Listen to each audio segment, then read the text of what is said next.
Bharat match में आगे आ चुका है भैया। जसप्रीत बुमराह एक और पंजा खोल चुका है।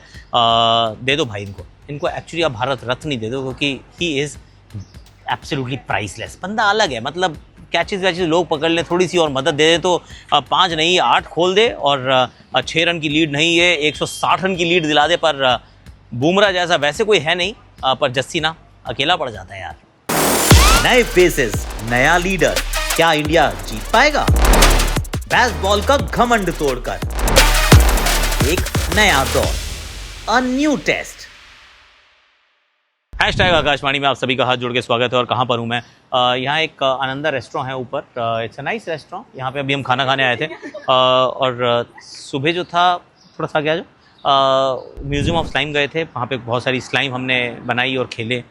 It was nice actually. मुझे रियलाइज़ हुआ कि ऐसी चीज़ें हमने बचपन में की नहीं, क्योंकि हम क्रिकेट ही खेलते रह गए।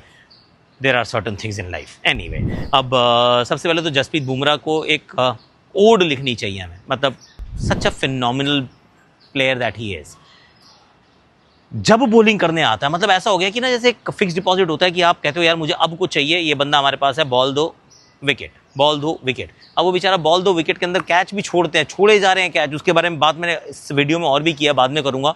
पर ही इज़ एब्सोल्युटली सेंसेशनली। जो आंकड़े हैं, मोस्ट विकेट्स इन सेना कंट्रीज़, अगर किसी गेंदबाज की बात की जाए तो उसमें नंबर 1 पे अब आ चुके हैं। नंबर 2 पे ऑफकोर्स वसीम अकरम है, पर वसीम भाई की इनिंग्स कम है, बुमराह की इनिंग्स ज़्यादा है। तो आपको लगता है कि शायद वसीम भाई ने और जल्दी ली होंगी, पर नहीं है सर। 1200 गेंदें ज़्यादा डाली वसीम भाई ने वहाँ तक पहुँचने के लिए। This guy is just unreal. He is Superman, मतलब Superman without a cape. He is outstanding. तो बहुत कमाल की गेंदबाजी कर रहे हैं। और बड़ा सवाल यही आएगा, एक तो ये कि बुमराह अकेला पड़ जाता है, इसके साथ कोई नहीं दे रहा है। Nobody is actually like pulling their weight in the side properly. Shardul Thakur गेंदबाजी नहीं करता, उसकी बात बाद में करूंगा। प्रसिद्ध कृष्णा अगेन थोड़ा सा अंडर कुक्ड नज़र आए हैं। Mohammed Siraj toward the end तो टायर्ड नज़र आए हैं। पर अब अगर आपके दिमाग में ये सवाल है कि कितने मैच खेल पाएंगे जसप्रीत, अगर तो इतनी बॉलिंग करनी पड़ी भाई, तो फिर तो 3 ही खेल पाएगा। और अगर आपका सवाल है कि नेक्स्ट मैच खेलेगा, आई थिंक दूसरा तो खेल लेगा, क्योंकि दूसरे मैच के बीच में गैप है। इट्स गुड 7 डेज़ गैप, तो रिकवर करने के लिए समय काफ़ी है। पर मुझे ये लग रहा था कि अगर तो 2.5-3 दिन का मैच हो, लंबा ब्रेक हो जाए, फिर ज़्यादा लंबा मैच ना हो तो शायद चौथा खेल ले। पर अभी बुमराह का मुझे लगता है पे ओनली 3, फर्स्ट सेकंड थर्ड छोड़ना पड़ेगा, fourth he will play. But that's the reality. Jassi अकेला पड़ गया तू यार, मतलब ना उतनी मदद मिल नहीं रही है। I am being very very honest. अब दूसरा सवाल यही आता है कि भैया मैच खड़ा कहाँ पे है? 3 दिन का मैच इतनी तेज़ गति से चल रहा है कि रिजल्ट तो पक्का आएगा। 6 रन की छोटी सी लीड जो ज़्यादा नहीं होती, पर then they have to bat last, तो वो मुश्किल काम होगा। हालांकि बॉल उतनी टर्न नहीं हो रही है। रविंद्र जाडेजा को थोड़ी सी टर्न मिली है, might have to play a pivotal role अगर अंत में हम उतने रन्स बना पाते हैं। टू बी फेयर, रन्स बनाने शुरू तो कर दिए हैं। यशस्वी जल्दी आउट होते हैं, पर केएल राहुल वहाँ पे अभी भी मौजूद हैं। साई सुदर्शन अच्छा खेल रहे थे, 30 run, looked good for a bit more. पर बेन स्टोक्स, ये सीरीज़ ही बेन स्टोक्स की होने वाली है, हम पहले भी बात कर चुके हैं। तो ये वाला दिन जो है ऑफकोर्स ये वैसी पिच नहीं है कि 150 पे आप सामने वाली टीम को सिमटा देंगे। पर अगर 250 से ऊपर हम निकल जाते हैं, जो कि हम निकल सकते हैं, तो फिर इस मुकाबले में भारत का पलड़ा भारी रहेगा। बट हैविंग सेड दैट, ये डिटीरिएटिंग पिच नहीं है। इसमें अगर बहुत ज़्यादा अनइवन बाउंस नहीं है, इसमें बॉल बल्ले पे अच्छे से आ रही है, और मैदान भी खासा तेज़ है actually. Good fast boundaries, not short but बड़ा तेज़ मैदान। 300 के पार पहुँच जाओ यार। कल का पूरा दिन, मतलब अब तो खैर आज ही देख रहे हो, चौथे दिन पूरी बैटिंग करो। अगर पूरे दिन भी बैटिंग की तो 50-60 ओवर ही खेल लो, क्योंकि 4 रन प्रति ओवर की गति से हम चलते हैं। अगर वहाँ पर भी चल पड़े तो 300 से ऊपर पहुँच जाएंगे। ऑलरेडी 90 हो गए ना, 90 के इर्द गिर्द, what ever that right number is. Bharat का पलड़ा भारी है, भारत का पलड़ा भारी है। पर उसके लिए पहला सेशन, दूसरा सेशन, 2 सेशन अच्छे खेलने पड़ेंगे, and then we will be in a very good space. अगर सिग्निफिकेंटली नहीं हारते हैं पहले 2 सेशंस, या 2 में से कोई एक बड़ा सेशन नहीं हारते हैं, we will be in a good space. और इंग्लैंड यही चाहेगी कि ऐसा कुछ कमबैक करें जहां से they make a real meal of it, a real match of it. आज के लिए अभी के लिए इतना ही है। आरना चलते हैं बेटा, खाना खा लेते हैं। आपने क्या ऑर्डर किया आरना? इन्होंने आज दाल मखनी ऑर्डर किया, मैंने तो मसाला डोसा किया। क्लीशे साउंड करता है ना, कैचेस विन मैचेस, कैच पकड़ो मैच पकड़ो एंड ऑल ऑफ दैट। पर सच है मेरे भाई, क्यों? क्योंकि डिसिप्लिन की जो चीज़ें हैं, जिसमें कुछ चीज़ें हैं जो आपके अपने हाथ में होती हैं, और वो चीज़ें कौन सी अपने हाथ में हैं? कैच पकड़ना आपके अपने हाथ में, फील्डिंग को इम्प्रूव करना आपके अपने हाथ में है, मेहनत करना आपके अपने हाथ में है, ट्रेनिंग करना अपने हाथ में है। उसके बाद रिजल्ट ही इवेंचुअली, अगर आपके सामने एक अच्छी गेंद पड़ गई जिस पे आपका भारी किनारा लग जाता है, we can all get it, पर fielding, overstepping, these are the things जो आपको खुद की तरफ देखना पड़ता है। वो कहते हैं ना, गिरेबान में झांक के देखना पड़ता है कि हमने ठीक किया कि गलत किया। And that is where I think Indian team has been let down massively and by themselves only. मतलब हम तो यहाँ बात कर रहे हैं, ऑब्वियसली दिल तो उनका जल रहा होगा क्योंकि कैच उनसे छूटा, नो बॉल उनसे हुई। मैं हैरी ब्रूक का सोच रहा हूँ यार, eventually got dismissed for 99, I understand कि 100 नहीं हो पाया, पर जीवन दान के दृष्टिकोण से अगर आप देखें तो कहेंगे यार ये क्या चल रहा है यार।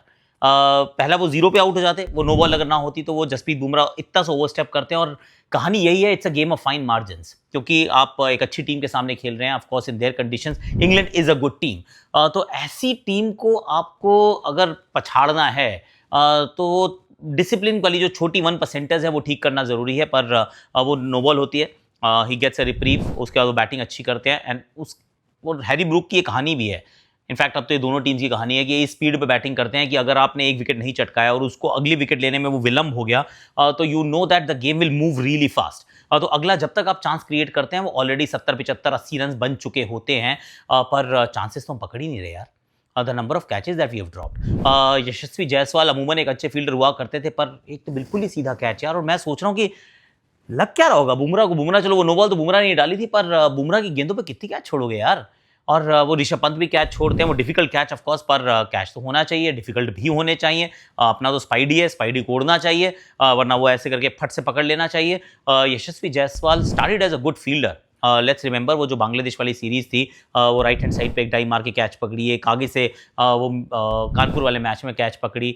तो he is been a good gully fielder, पर बहुत कैचेस छूट रही हैं यार। यशस्वी जायसवाल ने बॉर्डर गावस्कर ट्रॉफी में सबसे ज़्यादा भारत के लिए कैचेस छोड़ी, उसके बाद ऑलरेडी इस मुकाबले में कैच छोड़ चुके हैं। जड्डू ने एक कैच छोड़ा। And then you start thinking कि यार कैचेस नहीं पकड़ोगे तो कैसे चलेगा काम। And we can not stress upon it enough कि जिस तरीके का भारतीय टीम का सेटअप है, see we'll have some highs, we'll also have some lows, लेकिन उन हाइज को रियली हाई बनाने के लिए जो अपने हाथ में चीज़ें हैं उनको पकड़ के रखना पड़ेगा, यानी कि कैचेस पकड़नी होंगी। And catches win you matches, like I said, cliché है पर सच है मेरे भाई। शार्दुल ठाकुर के इस्तेमाल के बारे में सोच रहा हूँ कि मतलब सिलेक्शन किया तो है, पर उसमें विश्वास नहीं जताया यार।